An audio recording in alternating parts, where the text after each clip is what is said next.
Hi, this is Derek Ramsey, Secretary of the Education and Workforce Development Cabinet. I'm joined by my dear friend John Tilley of the Justice Cabinet. Welcome, John. Oh, thank you for having me, Derek. Before we go any further, I want to say welcome also to the Apprenticeship Week, which is the 12th through the 16th of November. So I had to get that plug in. Well, Shameless, but I had to get it in. Well, and we'll be joining you. It's important to us, like it is for you. I mean, it's not. It's critical to justice and what we do in corrections. Absolutely. Now, let's talk about reentry and why reentry is so important. I know from the workforce perspective, I need to have all hands on deck. Yeah. And I know we had talked earlier about 18,000 people returning back to society. So how are they adapting? What are you doing to prepare these people? And what can we do more together to ensure that we have success of these folk when they reenter?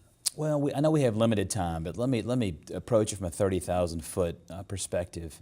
They need all the help we can give them, and public safety, good public safety policy demands it, because if we don't give them that, they're going back to prison too often. I think if we help with jobs, treatment, transportation, and housing, first of all, I think we have a moral imperative to do it. Absolutely. And secondly, it's just good business. It's pragmatic, it returns on investment, it fills gaps in the workforce, it fills the taxpayer role. But let me take you back to just a couple years ago when you and I first accepted our appointments, almost 3 years ago now.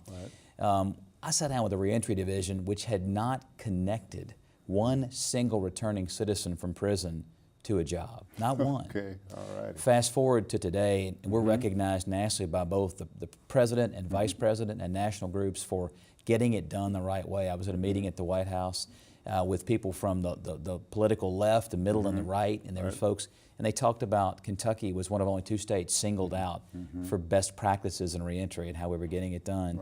For so many reasons, because we are focusing on those things and working with folks like you to create those opportunities, justice to journeymen, expungement, the governor signing that order without hesitation, and him supporting. His leadership's been critical. Your leadership's been critical, because we need to get outside our own circumstance there at corrections and justice and get into the business community and get into labor and education and workforce, places you've been.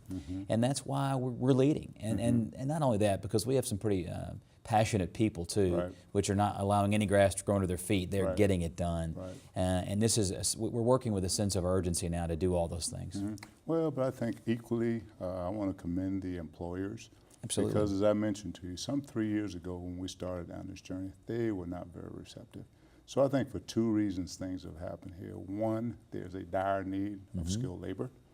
And second, the fact that we have realized that we can't incarcerate our way out of this thing. I think businesses are starting to understand that. We as a public are starting to understand that.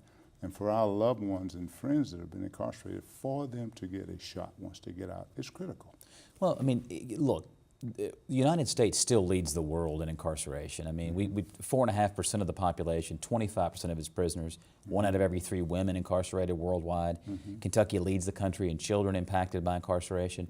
We're still 9th in per capita. We have come a long way. We've really avoided a much higher prison population by taking certain reforms.